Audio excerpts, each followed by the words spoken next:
आप देख रहे हैं महोबा समाचार। महोबा में बुंदेलखंड किसान यूनियन के रेल रोको आंदोलन से पहले ही किसान नेताओं को पुलिस और प्रशासन ने नजरबंद कर लिया। संयुक्त किसान मोर्चा के निर्देश पर किसानों द्वारा फसल का एमएसपी गारंटी कानून और स्वामीनाथन आयोग की रिपोर्ट लागू किए जाने सहित फसल बर्बादी में मुआवजा की मांग को लेकर संयुक्त किसान मोर्चा के निर्देश में रेल रोको आंदोलन से पहले ही किसान नेताओं को नजरबंद कर घर से ही ज्ञापन ले लिया गया, जिससे किसानों का रेल रोको आंदोलन विफल हो गया और प्रशासन ने भी राहत की सांस ली है। आपको बता दें कि संयुक्त किसान मोर्चा के निर्देश पर महोबा जनपद के कुलपहाड़ स्टेशन में किसानों द्वारा रेल रोको आंदोलन की रूपरेखा बनाई गई थी, जिसके तहत बुंदेलखंड किसान यूनियन के राष्ट्रीय अध्यक्ष विमल शर्मा के नेतृत्व में किसानों को रेल रोक कर प्रदर्शन करना था, जिसकी भनक प्रशासन को लगते ही किसान नेताओं को उनके ही घरों में नजरबंद कर लिया गया। कुलपहाड़ तहसील क्षेत्र के जैतपुर निवासी किसान नेताओं को पुलिस और प्रशासन ने उनके घर में ही कैद कर दिया।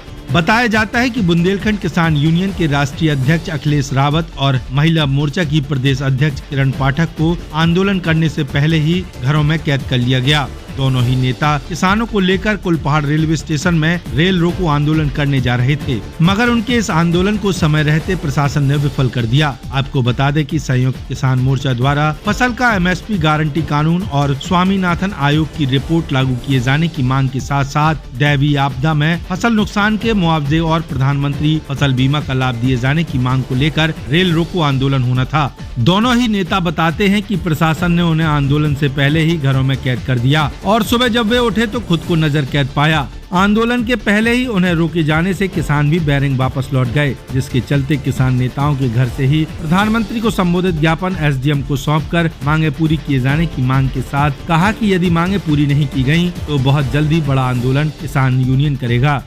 हमारा जो है संयुक्त किसान मोर्चा के तत्वाधान में स्टेशन कुलपहाड़ चयनित किया गया था महोबा जनपद में, जिस वजह से हम पुलिस बल की वजह से हमारे लोग जो है निकल नहीं पाए हैं, उनको गिरफ्त में ले लिया गया।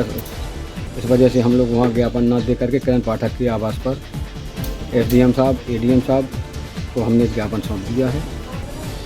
हमारी रणनीति के कुलपहाड़ स्टेशन पर जो है संयुक्त किसान मोर्चा के तत्वाधान पर हम लोगों को वहाँ पर जो है रेल रोको आंदोलन करना था और 4 बजे तक हम लोग वहाँ बैठे रहे थे स्टेशन पर पटरियों पर। तो फिर ये कार्यक्रम आपका विफल हो गया? हाँ, विफल हो गया। हमारे जितने पदाधिकारी हैं बड़े बड़े उन सबको जो है पुलिस ने अपने अपने गिरफ्त में 10 बजे रात से कर लिया है। वहाँ नहीं पहुँच पाए हैं कार्यकर्ता हमारे न पदाधिकारी। एडीएम साहब एसडीएम साहब ने यहाँ घर में आके ज्ञापन लिया आपका, तो क्या आश्वासन दिया आपको? उन्हें दिया है कि जो है हम शासन को भेज देंगे, आपका जो ज्ञापन है उसको हम भेज देंगे मुख्यमंत्री प्रधानमंत्री के लिए। तो डीएम साहब लिख के दे रहे कि 6,000 किसानों का नुकसान है और बाकी नहीं है, तो इसके लिए हम और बड़ा आंदोलन करेंगे और 9 तारीख को डीएम साहब का घेराव करेंगे। क्या मांगे थी आप? हमारी मांगे ये थी कि जो ओलावृष्टि का पैसा पिछली बार का नहीं आया, उन्हें आश्वासन दिया सरकार ने कि दे देंगे, फिर नहीं देते हैं। और जो बीमा करवाए ना, बीमा का पैसा आता है, यही हमारे किसानों की मांगे हैं। किसानों की बात रखी नहीं जाती है, तो किसानों की आवाज दबाते हैं अधिकारी और नेता। रेल तो रोको कितना चलेगा? रेल रोको आंदोलन आप लोगों के द्वारा कराया आह्वान किया गया था, क्या वह सफल हो पाया? नहीं जी, नहीं हो पाया, क्योंकि पुलिस ने नजर कैद कर लिया था हम लोगों को, तो हम निकल नहीं पाए। इसी पे अधिकारी सब दरवाजे पर आके और विज्ञापन लेके चले गए। आगे क्या मांग है आप लोगों की? हमारी यही मांग है डीएम साहब से कि जितने किसान हैं बुंद महोबा जिला में सबको दिया जाए मुआवजा। ये थोड़ी है कि 6,000 किसान का है, कब देंगे? ऐसी आवाज दबाते रहेंगे, किसान अपनी मांग नहीं कर पाएगा पूरी। जय जवान जय किसान।